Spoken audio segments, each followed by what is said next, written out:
sa sektor sa panginabuhian og skills development. 25 kadanawanon nagmalampuson sa free training sa Bread and Pastry NC2 nga gipahigayon sa atong lokal nga panggamhanan.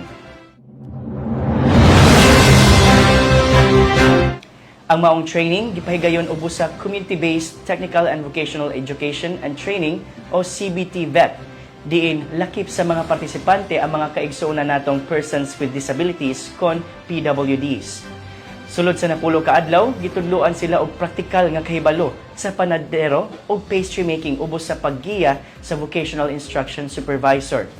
Human sa kurso, gidasig ang mga graduates nga mag-organisar isip usa ka workers association ubos sa Peso, Danao City aron mas mapalapdan ang ilang oportunidad sa trabaho ug panginabuhi. Lakip na ang posibleng pag-apil sa DOLE, Integrated Livelihood and Emergency Employment Program o DILEEP. Ang libre nga training naghatag dili lamang technical skills ug certificates, kundi usa ka konkretong agianan padulong sa mas lig-on ug malungtarong panginabuhian. Alang sa dugang impormasyon, sa umaabot nga mga training, bisitaha ang Peso, Danao City, usa ka gateway of opportunities alang sa mga lumulupyo sa syudad.